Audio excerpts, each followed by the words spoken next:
The IMF warns that the biggest risk to economic recovery is the pandemic and has warned countries not to pull stimulus too soon.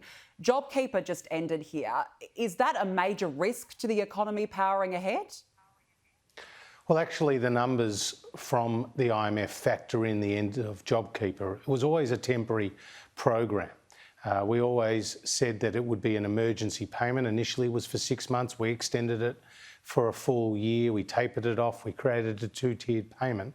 And it saved, according to the Reserve Bank of Australia and Treasury, more than 700,000 jobs. So it was a very successful program, supporting more than 3.6 million Australians at its peak. But now we move to the next stage of our economic recovery, and we've rolled out targeted programs for the aviation and tourism sector, and those half-price tickets, Danita, have been going off like hotcakes. We've seen more than 300,000 sold already. We're providing specific support to the arts sector for grants for them to host live events, as well as the tax cuts that are flowing through, the business investment incentives, the infrastructure programs that we've brought forward, the 340,000 new training places, all measures that we announced in last year's budget, which will continue to support the economy long after JobKeeper has ended. The IMF also says that a faster vaccine rollout could speed up economic recovery. Do you concede that our economy could bounce back quicker if we reached our jab targets? Well, Australia's situation in terms of the virus is quite different to other nations.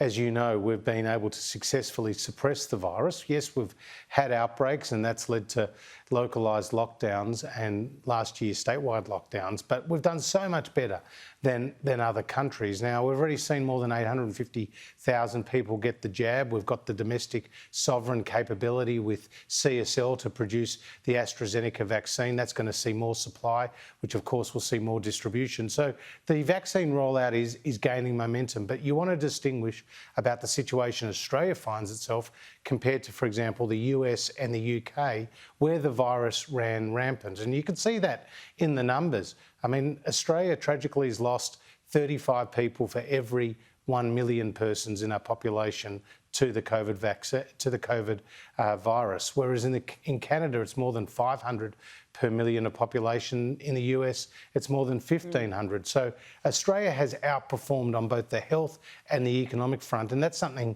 that more than 25 million Australians can be very, very proud of. All right, just finally, Treasurer, on the New Zealand-Australia travel bubble announced yesterday, there are fears that it will not give us that burn that we were hoping for, as people coming over will likely stay with family and friends. Are their tourism dollars going to go where it is most needed? Absolutely, and we've seen that in the pre-pandemic numbers, with more than $1.5 billion injected into the Australian economy from New Zealand tourists. This is our busiest international route, more than 7 million people travelling on it a year pre-COVID.